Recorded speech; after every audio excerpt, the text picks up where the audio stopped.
Bismillahirrahmanirrahim. So, page number 182, the example that I'm going to discuss with you. So, let us go through the example. A piece of iron of mass 10 gram. So, piece of iron of mass 10 gram, I will convert it into kg, 10 divided by 1000 kg. So, it will be 0.01 kg. Okay. If you cannot see the writing on the board clearly, then let me know. Okay. And then we have heated at temperature 120 degrees Celsius. The temperature of iron is 120 degrees Celsius. Okay, is dropped into a container of water. A hot iron is dropped into a container of water, mass 1 kg. Okay, mass of water is 1 kg at temperature 30 degrees Celsius. Theta W is 30 degree Celsius. What will be the temperature of water? What will be the temperature of water? That means we have to calculate the final temperature, that is theta. We have to calculate this one. Now let us take a look at the situation. A hot iron has been dropped into water. What will happen? The iron will cool down. So the iron will give up the heat, right? As it is hot and it has come into contact with a body of lower temperature, so it will give up the heat. So what will happen? Iron will donate heat, and the heat that is donated by iron, who will be receiving it? Who will receive the heat? Water. So water will receive the heat. Now what we know, according to the principle of calorimetry, you have to write it here. Okay, what we know, heat given is equal to heat received. Now someone is giving heat, that thing is 120 degrees Celsius iron. Someone is receiving the heat, that thing is at 30 degrees Celsius, and that is water. So when they give up the heat, the temperature of iron will decrease, and when the water is receiving the heat, the temperature of water will increase. The water will become hot now. So as it will come down and it will go up, in between they will meet somewhere, which will be the final temperature, right? We know that the heat giving and taking, this will take place until thermal equilibrium is achieved. What we mean by thermal equilibrium, the temperature of both the body becomes equal. When the temperature becomes equal, nobody will give, nobody will receive heat anymore. Okay, so what is the temperature where they will meet? 120 থেকে কমতে কমতে কততে আসলে ওই যে 30 থেকে উপরে এটা সেম হয়ে যাবে, এটা আমরা বলতে পারি না। তো আমরা এটা ধরে নিব, সেটাই আমাদেরকে বের করতে বলছে, সেটা আমরা ধরে নিব theta degree Celsius. Let us সে আয়রন নেমে আসবে থিটা ডিগ্রি সেলসিয়াস এবং ওয়াটার উঠে যাবে থিটা ডিগ্রি সেলসিয়াসে, এবং এই টেম্পারেচারে এসে কি হবে, ওরা একটা থার্মাল ইকুইলিব্রিয়াম স্টাবলিশ করবে। তো তাইলে খেয়াল করলে দেখো, heat is given by iron, right? তো তাইলে আমাদেরকে জিজ্ঞেস করতে হবে, এই যে হিট দেওয়ার যে প্রসেসটা, এই প্রসেসটা থেকে টেম্পারেচার চেঞ্জ হচ্ছে। হিট দিচ্ছে iron was at 120 degree Celsius, then it will come down to theta degree Celsius. So what do you think, the temperature is changing or not? The temperature is changing or not? Yes or no? Yes, definitely the temperature is changing. You can see that the previous initial temperature is 120 and the final temperature is something unknown, like below 120, right? So temperature is changing. Yes. So we will use which equation? Q is equal to ms del theta. Temperature change, whenever there is temperature change, we will use this equation. So according to this, heat is given by iron, so we will write mi, because this is due to iron. Then si and delta theta will be equal to heat received. Heat is being received by water, so we will write, and in case of water also the temperature is changing, so we will changing nw sw and delta theta. Okay, let us mention it is at delta theta I and delta theta W, because both delta theta are not equal.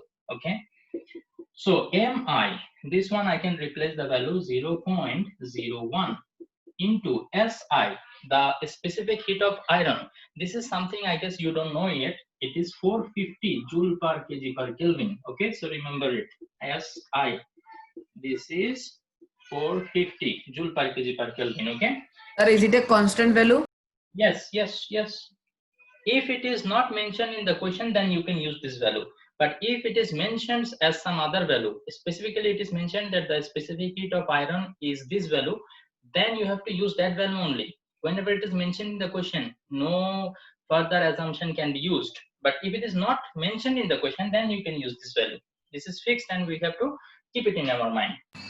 So change of temperature of iron. So if you take a look at this process, the final temperature is theta minus the initial temperature is 120. 120. Okay, always remember temperature difference means final minus the initial. So it will be equal to MW. Where is MW? 1. So 1 into SW, specific heat of water. We know this to be 4200 SW, 4200 into the change of temperature, the final temperature minus the initial temperature, theta minus 30. So only unknown here is theta. So can we find out 0.01 into 450? So decimal পরে 2 ঘর আছে, so এখানে decimal এর আগে 2 ঘর আগে চলে আসবে, so 4.5 theta minus 4.5 into 120, 4.45 into 12, 450 and 90, 540. একটু চেক করো সবাই, লাস্ট দিন তোমরা আমাকে ভুল ইয়ে বলছো, এই কারণে আনসার মিলে নেই। তো আজকে একটু কারেক্টটা বলো, ঠিক আছে? দেখো এটা এটা মাল্টিপ্লাই করলে যে 0.01 450 আর 120 এটা মাল্টিপ্লাই করলে 540 আসে কিনা চেক করো। আর এখানে কি হবে 4200 into theta minus 4200 into 30, 42 into 3, that will be 126. আর এখানে দিবে কয়টা? তাইলে 1 2 3 স্যার এখানে মাইনাস 540 কই থেকে পাইলেন আর কি? ওকে, এই যে ব্র্যাকেটটা যখন উঠে যাবে তখন এই 450 ইনটু, আচ্ছা আমি তোমাকে আগে এটা বলি, 0.01 ইনটু 450 এটা মাল্টিপ্লাই করলে তোমার আসবে 4.5। এতটুকু বুঝতে পারো? ও ওকে ওকে স্যার বুঝছি। এবার দেখো 4.5 থিটার সাথে মাল্টিপ্লাই করলে 4.5 থিটা, 4.5 ইনটু 120 করলে আমার মতে 540 আসার কথা, বাট তোমরা একটু চেক করো যে আসে কিনা। হ্যাঁ স্যার কারেক্ট কারেক্ট কারেক্ট। আচ্ছা, এরপরে দেখো এখানে 4200 multiplied with theta, 4200 theta, 4200 into 30, তো 3 2s are 6, 3 4s are 12, তারপরে 1 2 3 তিনটা 0, সো আমি বসাই দিলাম। আচ্ছা, এরপরে আমাদের কাজ হচ্ছে থিটা গুলোকে সবগুলো এক সাইডে নেওয়া, আর থিটা ছাড়া যেগুলো আছে সেগুলোকে আরেক সাইডে নিয়ে আসা। তো থিটার সাথে যে নাম্বারগুলো আছে তার মধ্যে বড়টা হচ্ছে এ সাইডে, তো থিটা সবগুলোকে আমরা ওইদিকে নিয়ে যাই। এখানে যেটা হবে থিটা বাদে যেটা আছে এই যে 12600, এটাকে যদি আমরা সাইড চেঞ্জ করে এদিকে নিয়ে আসি এটা প্লাস হয়ে যাবে বিকজ এটা মাইনাস। দেন এখান থেকে কি করব আমি 540 মাইনাস করে দিব, তারপরে 4.5 থিটা এটা ওইদিকে নিয়ে গেলে কি হবে, এই যে 4200 থিটা থেকে 4.5 থিটা এটা কি হবে মাইনাস হয়ে যাবে। ওকে, তারপর ক্যালকুলেশনটা ইজি। 4200 থিটা থেকে 4.5 যদি আমরা মাইনাস করি তাহলে কত হয় একটু আমাকে বলো তো। 4195.5 200 মাইনাস is স্যার this 4195 0.5? আচ্ছা, হ্যাঁ হ্যাঁ। তারপর 126,000 থেকে 540 মাইনাস করো, এটা কিন্তু ডেসিমাল না, 540 540 সাবট্রাক্ট ইট। হ্যাঁ স্যার 125460 125460 ওকে।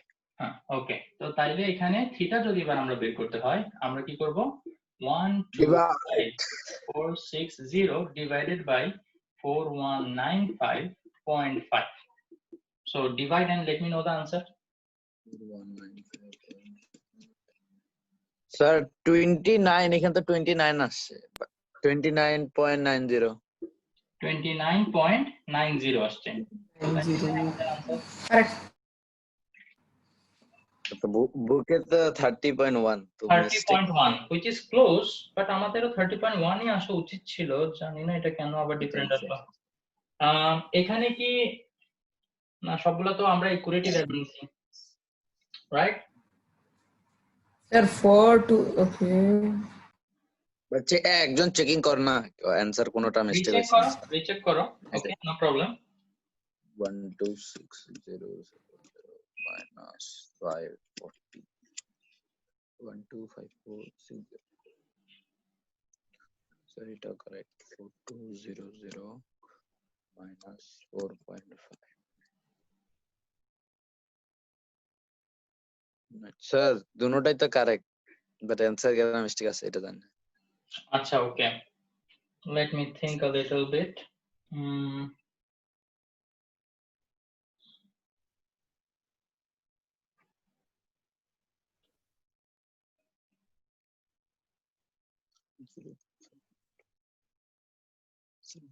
আচ্ছা, এখানে আমার মনে হচ্ছে একটা জিনিস ওরা একটু ডিফারেন্ট ভাবে থিঙ্ক করছে, সেটা হলো, কিন্তু এটা তো কেলভিনে হইলে এরকম হয়, ডিগ্রি সেলসিয়াসে তো এরকম হওয়ার কথা না। আচ্ছা, যাই হোক, তারপরও আমি একটা জিনিস একটু চেঞ্জ করে দেখি, ঠিক আছে? সেটা হচ্ছে, যদিও ডিফারেন্সটা খুবই ছোট, তারপরও আমরা একটু একুরেট হয় কিনা সেটা একটু দেখি। এখানে আসলে আমার মনে হচ্ছে ওরা যখন এই ভ্যালুটা এখানে বসাইছে না, তখন ওরা করছে কি, যেটা হায়ার থেকে লোয়ারটা মাইনাস করছে। তো ডেফিনেটলি থিটা 120 থেকে ছোট হবে, কারণ হচ্ছে আয়রনের টেম্পারেচার কমে থিটাতে আসবে, তো 120 থেকে কম কোনো একটা ভ্যালু হবে থিটা। তো সেই জন্য ওরা করছে কি, ফাইনাল থেকে ইনিশিয়াল এভাবে কনসিডার না করে ওরা করছে কি, এটা থেকে এটা ডিরেক্ট মাইনাস করে দিছে, 120 থেকে থিটা মাইনাস করছে। দেখি আমরা এটা একটু চেঞ্জ করে দেখি আমাদের ক্যালকুলেশনটা ঠিক আছে কিনা, তাইলে বুঝবো যে মানে আসলে ওটা ওভাবে করতে হবে, 120 মাইনাস থিটা। আর এখানে ডেফিনেটলি থিটা 30 থেকে বড় হবে, সো থিটা মাইনাস 30 থাক, এটা নো প্রবলেম। ওকে, এবার আমরা একটু ক্যালকুলেশনটা আবার করি। এখানে যেটা চেঞ্জ হবে 4.5 ইনটু 120, 540 টা প্লাস হবে প্লাস হবে, রাইট? 540 টা এদিকে প্লাস হবে, আর মাইনাস হবে 4.5 minus 4.50 530 আচ্ছা, আর ওই দিকের ক্যালকুলেশন যেটা আছে সেটা সেমই থাকবে, ঠিক আছে? আচ্ছা, এরপরে আমরা দেখি প্লাস 540 এদিকে আছে, 540 লিখে ফেলি, তারপর ওইদিকে যেটা আছে থিটা ছাড়া সেটা আমরা এদিকে নিয়ে আসলে এখন সেটা অ্যাড হবে, 126000 is equal to 4200 theta plus 4.5 theta, এটা আসার কথা, তাই না? তাইলে এই দুটো অ্যাড করলে কত হয় আমাকে একটু বলো তো। 131400 131400 131400 আর এই দুটো একটা মিনিট স্যার 1 মিনিট জেম তুই কেমনে করছস রে 540 plus 12600 তো কেমনে আসে আমার তো আসে 126540 তোরটা কেমনে oh 543 তুমি একটা জিরো কম দিছো, ঠিক আছে? এখানে তিনবার না, তিনবার এখানে বসে যাবে, 126540 আসবে এটাই তো 126540 আসবে 40, right? Okay, theta is equal two কি হবে, এই জিনিসটা দিকে ডিভাইড হয়ে চলে আসবে, সো 126540 ডিভাইডেড বাই 4204.5। এখন দেখো তো কত আসে। স্যার এটা 4204.5 না? হ্যাঁ স্যার 30.1 আসে, ঠিক আছে? এবার ঠিক আছে না? 30.0 আচ্ছা, 30.09 হচ্ছে এটা তো 9 এটা থেকে 1 ধরা যায়, অসুবিধা নেই, 30.1 ডিগ্রি সেলসিয়াস, এটা আমরা এতটুকু ধরতে পারি। আচ্ছা, তার মানে এখান থেকে আমরা আরেকটা জিনিস শিখলাম, যে যখন আমরা হিট ট্রান্সফার এটা জিনিসটা আমরা ডেল্টা থিটা ক্যালকুলেট করব, ওকে, তখন হাইয়ারটা থেকে লোয়ারটা মাইনাস করব, ঠিক আছে? এটা মনে রাখবা তাইলে এখন থেকে, যে হাই, হ্যাঁ বলো। যদি আমরা সেম মিস্টেকটা এক্সামে করি আপনি কি মার্কস দিবেন নাকি কেটে ফেলবেন? কোনটা? এই যে আপনি যেভাবে করলেন ফার্স্ট টাইম, লাইক হ্যাঁ, ওভাবে যদি তোমরা করো, হ্যাঁ স্যার, তো মার্ক কি কাটা উচিত না? কি মনে হয় তোমার? একটা জিনিস আমরা শিখলাম, যদি আমি তোমাদেরকে একদম এটা না শিখাইতাম কখনো, তাইলে একটা কথা ছিল যে মানে ওকে স্যার আপনি আমাকে ওইভাবে করানি নেই, কারেক্টটা শিখানি নেই, বাট এখন তো কারেক্টটা বলে দিলাম, তাই না? তা এখন কি তোমার মিস্টেকটা করাটা ঠিক হবে? স্যার ওইটার কি ইজি তো এই কারণে। বাই মিস্টেকলি হতে পারে, হ্যাঁ, বুঝি নেই। বাই আর কি মিস্টেকলি বাই হতে পারে। মিস্টেকলি হইলে? এক মিনিট, একজন কথা বলো, দুইজন কথা বলতেছে মনে হয়। কে মাহমুদ আর স্যার রবিন? বাই মিস্টেকলি হয়ে যাচ্ছে স্যার। By mistake? তো মিস্টেক হলে তো হ্যাঁ। মিস্টেকের জন্য নাম্বার কাটা খাওই না নাকি? মিস্টেক হলে সেখানে ফুল নাম্বার দেই। ওকে, আমার মনে হয় না তোমাদের মিস্টেক হবে এটা ইনশাআল্লাহ। কারণ একটা জায়গায় যখন আমরা ধাক্কা খেয়ে কিছু শিখি সেটা স্পেশালি মনে থাকে। তো তোমরা অঙ্ক করার সময় তোমাদের মনে পড়বে স্যার এখানে গিয়ে একটু ধাক্কা খাইছিল, তো এখান থেকে আমরা এটা শিখছিলাম। কি শিখছিলাম? যে হাইয়ার থেকে লোয়ার টেম্পারেচারটা মাইনাস করতে হবে, নট ফাইনাল টু ইনিশিয়াল। ওকে, আচ্ছা। তো এটা হচ্ছে একদম বেসিক লেভেলের অঙ্ক, যেখানে চেঞ্জ অফ স্টেট হয় না। কি বললাম? চেঞ্জ অফ স্টেট হবে না, জাস্ট দুইটা বডি ডিফারেন্ট টেম্পারেচারে, ওদেরকে তুমি একসাথে রাখছো, এরা হিট দিবে, কেউ হিট নিবে, নিয়ে ওরা মাঝামাঝি একটা টেম্পারেচারের মধ্যে আসবে। এটা হচ্ছে আমাদের বেসিক লেভেলের অঙ্ক। তো এখন আসো আমরা আরেকটা দেখি। এর আগের পেজে দেখো আরেকটা অঙ্ক আছে, 181 পেজের লাস্টে একটা অঙ্ক আছে, what is the final temperature if 1 litre of water. আমি তোমাদেরকে অলরেডি বলছি 1 লিটার অফ ওয়াটার, লিটারটা হচ্ছে ভলিউম। এখন 1 লিটার ভলিউমের ওয়াটার যদি তুমি নাও, সেটার মাস কত হবে? 1 কেজি হবে। তো এটা অ্যাকচুয়ালি আমাদের মাস অফ ওয়াটার দেয়া আছে, সেটা হচ্ছে কি 1 কেজি। 1 লিটার, তো সেখান থেকে আমরা লিখতে পারি 1 KG of water of temperature 20 degree Celsius. আচ্ছা, তো theta W is equal to 20 degree Celsius, ভালো কথা। is added to 2 liter water. ও আচ্ছা, দোনোটাই এখানে ওয়াটার, ডিফারেন্ট টেম্পারেচারের ওয়াটার মিক্স করতেছি, তাইলে এখানে W দিলে হবে না, কারণ পরেরটাও যেহেতু ওয়াটার, তো সেটাও যদি W লেখো তাহলে মিক্স হয়ে যাবে। সো বেটার আমরা একটা কাজ করতে পারি, প্রথমটাকে আমরা 1 ধরি, M1 M2 দিতে পারি। তারপরে M2 দিতে পারি, right. 2 litre water, 2 litre water মানে আমরা জানি সেটা 2 কেজি, মাস হবে 2 কেজি। ওয়াটার এট টেম্পারেচার 75 ডিগ্রি সেলসিয়াস, তার মানে থিটা 2 75 ডিগ্রি সেলসিয়াস। তো এরকম সিচুয়েশন যখনই আসে, আমি তোমাদেরকে বললাম যে আমি একটা ফ্লো চার্টের মতো লিখতে পছন্দ করি। উপরে লিখবো যেটা টেম্পারেচার হাই আছে, কি আমাদের 75 ডিগ্রি সেলসিয়াস এর ওয়াটার, এটার সাথে আমরা মিক্স করব 20 ডিগ্রি সেলসিয়াস এর ওয়াটার। তো তাইলে কি হবে? ও হিট দিবে এবং এ হিট নিবে, নিয়ে ওরা মাঝামাঝি একটা জায়গায় এসে সেটেল করবে। সেখানে ধরে নিলাম যে ওরা কোথায় আসে, 20 degree Celsius, sorry theta degree সেলসিয়াসে এসে থার্মাল ইকুইলিব্রিয়াম অ্যাচিভ করে। তো তাইলে ওর টেম্পারেচার ডিক্রিজ হবে, ওর টেম্পারেচার ইনক্রিজ হবে। সো अगेन লিখবা according to the calorimetry, principle of calorimetry, we know that heat given is equal to heat received. Heat given equal to, এক্সামে ওই কথাটা লিখতে হবে না, অ্যাকর্ডিং টু ক্যালোরি হ্যাঁ অবশ্যই লিখতে হবে, অবশ্যই লিখতে হবে। According to the principle of calorimetry, heat given is equal to heat received. But সবসময় মনে রাখবা, এই যে কথা যেগুলো লিখতে বলি না, এগুলো হচ্ছে কি জানো, 100% মার্ক ইনশিওর করার জন্য, ঠিক আছে? তো এগুলা না লিখলে যে মানে মার্ক কাটা খাবাই, এটা শিওর না, ঠিক আছে? মানে এরকম হইতে পারে যে টিচার যে মনে করো একটু লিবারেল আর কি, একটু ইজিলি খাতা দেখে, তাদের জন্য হয়তোবা তুমি ফুল মার্ক পেয়ে যেতে পারো। বাট আমার কথা হচ্ছে, কেন আমরা মার্ক কাটার কোনো সুযোগ দিব? আমরা কি জানি আমাদের খাতা কার কাছে যাবে? আমরা জানি না। আমরা এমন ভাবে প্রিপারেশন নিব, দুনিয়া সবচেয়ে স্ট্রিক্ট যে টিচার, সবচেয়ে বেশি স্ট্রিক্ট যে টিচার, ও যে খাতা কাটলো যাতে আমি এখানে এ প্লাস পাই, আমি এমন ভাবে আনসার করতে হবে। এই জন্য আমি তোমাদেরকে ফুল লেখাটা শিখাই। এখন বিষয়টা হচ্ছে, মাঝে মাঝে এরকম সিচুয়েশন আসতেই পারে, এটা প্র্যাকটিক্যাল লাইফ, এটা হইতেই পারে যে পরীক্ষা মনে করো মাত্র 2 মিনিট বাকি, তখন তোমার এই অঙ্কটা করতে হবে। তখন এই লেখাটার পিছনে মোটেও টাইম নষ্ট করা যাবে না, according to the principle of calorimetry. এটা সিচুয়েশন বুঝে তখন তোমাকে করতে হবে। তোমার এই যে অঙ্কটা, এটার লাইফ বা হার্ট হচ্ছে মাঝখানের ক্যালকুলেশনটা। তুমি মাঝখানের ক্যালকুলেশনটা দেখাইতে হবে। আগে পরের যত লেখা আছে সব ছেড়ে দাও, গিভেন কি কি এগুলাও লেখার দরকার নাই। তুমি মেইন জাস্ট ইকুয়েশনটা লিখবা, Q equal to M S del theta, এদিকেও Q equal to M S del theta, তারপর ভ্যালুগুলা ডাইরেক্ট বসে দিবা কোশ্চেন থেকে দেখে, ফাইনাল আনসার বের করবা। বের করার পরে যদি তোমার টাইম থাকে, তাইলে তুমি একটু পাশে দিয়ে দাগ টেনে এই গিভেন কি এটা লিখে দিবা। তারপরও যদি তোমার টাইম থাকে, তখন তুমি উপর দিয়ে লিখবা according to the principle of ক্যালোরিমেট্রি।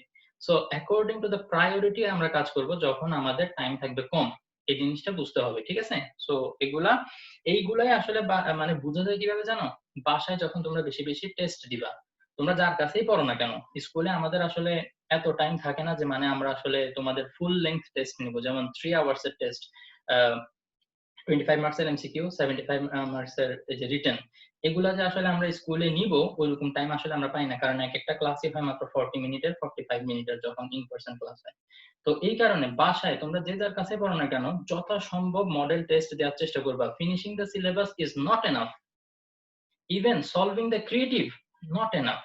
তুমি নিজেকে জাজ করতে পারবা যখন তুমি একদম এসএসসি পরীক্ষার মতো একটা পরীক্ষা বাসায় দিবা, তখন তুমি বুঝতে পারবা, তখন তুমি জানতে পারবা পরীক্ষার হলে তুমি কি কি সমস্যা হয় তোমার, তারপর সেগুলো নিয়ে তুমি কাজ করতে পারবা।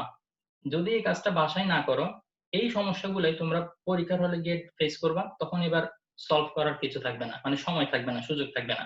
তো এই কারণে যত দুর্বলতা আছে সব আগে খুঁজে বের করার চেষ্টা করো, সো দ্যাট পরীক্ষার হলে সেগুলা তোমরা ঠিক করতে পারো। ওকে, দেখো হিট গিভেন, তো হিট দিবে কে? 75 ডিগ্রি সেলসিয়াসের ওয়াটার হিট দিবে, তাইলে আমরা 75 ডিগ্রি সেলসিয়াসের ওয়াটার হচ্ছে এটা, তাইলে এটার জন্য আমরা লিখবো M2 S।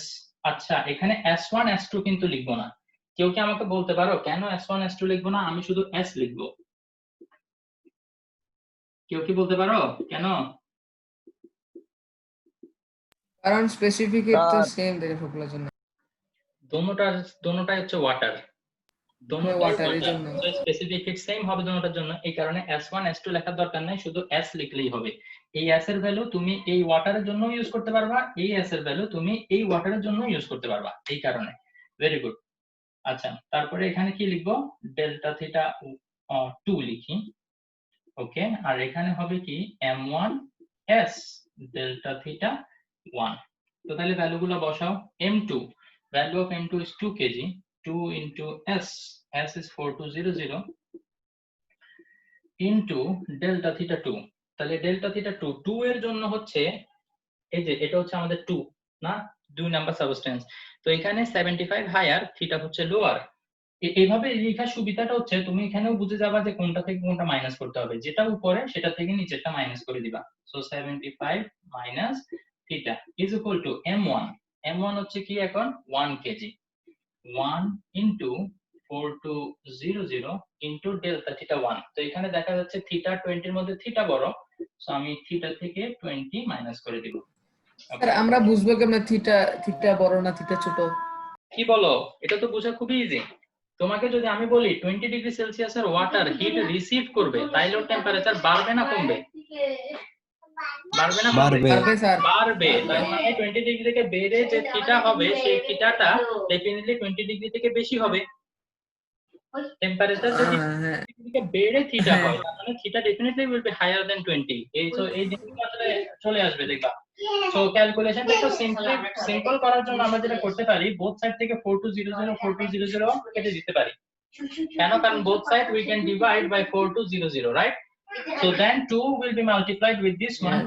75 will be 150 minus 2 into theta will be 2 theta is equal to 1 multiply করলে আসলে যেটা আছে সেটাই থাকে। So এখানে কোনো চেঞ্জ হবে না। Okay. So what we will do, 150, let it be here, minus 20, it will come to this side. It will be equal to theta plus 2 theta. Okay, minus 2 theta. If I change this, it will be 3 theta. 150 plus 120, that will be 170 equal to 3 theta. 3 theta. So theta will be is equal to 170 divided by 3, which should be 56.6666.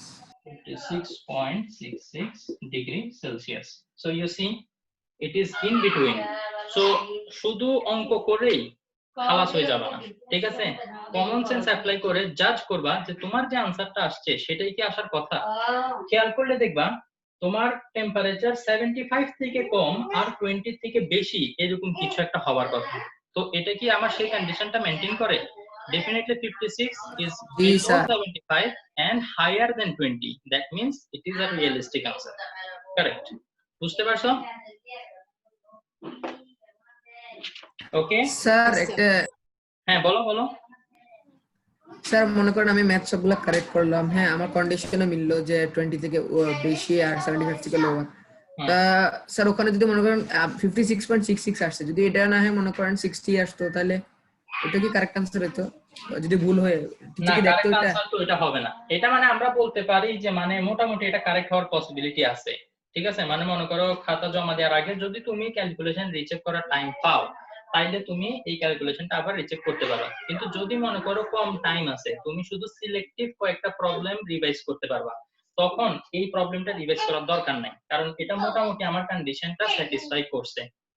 কি বলছি বুঝতে পারছো? So এটা correct হওয়ার possibility বেশি। কিন্তু যদি এখন আমার টেম্পারেচারটা এরকম আসতো 80 ডিগ্রি সেলসিয়াস আসতো, আমরা জানি যে 75 থেকে নিচের কোন একটা টেম্পারেচার হওয়ার কথা, কিন্তু আমার এসে গেছে 80, তখন কিন্তু আমার যেভাবেই হোক এটা আবার রিভাইজ করার জন্য টাইম আমাকে ম্যানেজ করতে হবে। কি বলতেছি বুঝতে পারছো? সো পরীক্ষায় আসলে বুঝছি অনেক স্যার। স্ট্র্যাটেজিস আছে যেগুলো মানে আমরা কমন সেন্স অ্যাপ্লাই করে করতে হবে।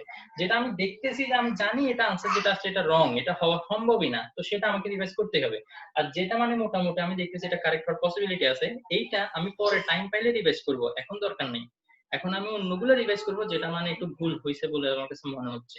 কি বলছি বুঝতে পারছো? তো এরকম ভাবে করতে হবে। ওকে, বুঝছি। আচ্ছা। তো আরেকটা প্রবলেম যেটা মানে এটা মানে মোটামুটি এটা হচ্ছে কি স্টেট চেঞ্জ ইনভলভড না এরকম প্রবলেম আর কি এটা, ঠিক আছে। এটা হচ্ছে বেসিক লেভেলের প্রবলেম, তবে এরকম আসার সম্ভাবনা খুবই কম। বাট আমরা জানি যে কখনোই এক লাফে বিল্ডিং এর একতলা থেকে 3-4 তলায় উঠা যায় না। ফার্স্টে লেভেল 1 উঠতে হয়, তারপর লেভেল 2 তে উঠতে, তারপর লেভেল 3 তে উঠতে হয়। তো আমি যে ভুলটা করছি, তোমাদেরকে ডাইরেক্ট গ্রাউন্ড ফ্লোর থেকে লেভেল 3 তে তুলে ফেলার চেষ্টা করছিলাম গতদিন, জানি না আসলে কতটুকু পারছি। তো এই কারণে আসলে আমার ক্লাসের পরেও টেনশন হচ্ছিল, যে কারণে আমি হোয়াটসঅ্যাপে তোমাদেরকে জিজ্ঞাসা করছি যে বুঝছো কিনা, না বুঝলে বলো, তো আমি তোমাদেরকে লেভেল 1 2 3 এভাবে করে আস্তে আস্তে উঠাবো। তো আজকে আমরা মোটামুটি লেভেল 1 কমপ্লিট করছি বলা যায়, ঠিক আছে। তো নেক্সট দিন ইনশাআল্লাহ আমি তোমাদেরকে লেভেল 2 তে নিয়ে যাব, ঠিক আছে। এর থেকেও হার্ড অঙ্ক আছে। এটা হার্ড মনে হয়েছিল, পরে ইজি হয়েছে। লেভেল 2 আছে, লেভেল 3 আছে, লেভেল 3 হাইয়েস্ট। ওইটা যদি একবার তোমরা কেউ ধরে ফেলতে পারো, বুঝে ফেলতে পারো, বাস। ও আচ্ছা, কালকেটা লেভেল 3 ছিল? হ্যাঁ, কালকেটা লেভেল 3 মতো ছিল, কালকে যে ম্যাটটা করেছিল আসলে লেভেল 2 ছিল। ওই জন্য তো বলে লেভেল 3 এত ওইটার সাথে তো ওই এত হার্ড লেভেল ছিল 2 না। থেকে লেভেল 3 খুবই অল্প ডিফারেন্স। ওকে, লেভেল 1 থেকে লেভেল 2 টা একটু বেশি। আচ্ছা তো এত বেশি চিন্তা করো না, খালি জাস্ট এনশিওর করো যে আজকে যেটা বুঝাইছি এটা বুঝছো কিনা। হ্যাঁ, এটা তো আলহামদুলিল্লাহ ইজি তো আছে। ওকে, বাস, তাইলে আর টেনশন নাই। আমি পরের দিন, কালকে তো তোমাদের সাথে আবার ক্লাস আছে, এখন আসলে শুরু করলে এটা শেষ করতে পারবো না, এই কারণে আর শুরু করতেছি না। ওকে, সো ইনশাআল্লাহ পরের দিন তোমাদের সাথে দেখা হবে, তখন ওই যে লেভেল 2 এর যে অঙ্কটা করেছি সেম একটা অঙ্ক তোমাদেরকে আবার আমি করাবো ইনশাআল্লাহ। তোমরা একটু যাতে আগায় থাকতে পারো সেটার জন্য আমি যেটা বলবো, তোমাদের 180 পেজের লাস্টে যে অঙ্কটা আছে না, এই অঙ্কটা একটু করবা। ওকে, 180 পেজের লাস্টে যে এক্সাম্পলটা আছে, 181 পেজে যেটা ফুল করে দেয়া, কোশ্চেনটা 180 পেজের নিচের দিকে আছে, এই অঙ্কটা বাসায় একটু নিজেরা করার চেষ্টা করবা, বোঝার চেষ্টা করবা। যা শিখাইছি তোমাদেরকে সেটা দিয়ে এটা বুঝে যাওয়ার কথা, তো চেষ্টা করো, দেখো বুঝো কিনা। ওকে, তো এখান থেকে একটা এখানে তো কোশ্চেনে কোশ্চেন মেনশন করা আছে ল্যাটেন্ট হিট। এক্সপেক্ট করতেছি, হ্যাঁ একটা কোশ্চেন আমি তোমাদের থেকে এখান থেকে এক্সপেক্ট করতেছি, সেই কোশ্চেনটা দেখে তোমরা আমাকে পরের ক্লাসে করতে পারো কিনা। সো করতে করতে চিন্তা করবা যে এখানে কি আমি বুঝতেছি না, খটকা একটা না একটা লাগবে, তো সেটা পরের ক্লাসে আমি আনসার করব। তো ঠিক আছে, সবাই ভালো থাকো তাহলে ইনশাআল্লাহ। Enjoy the extra 4 minute that you got. আর হোয়াটসঅ্যাপে জিজ্ঞেস করবে না? হোয়াটসঅ্যাপে জিজ্ঞেস করতে পারো, অথবা নেক্সট ক্লাসে শুরুতেও বলতে পারো, বেটার হোয়াটসঅ্যাপে জিজ্ঞেস করো। ওকে, ভালো থাকো তাহলে সবাই, আল্লাহ হাফেজ। এগুলা প্লিজ রিভাইজ করিও বাসায়।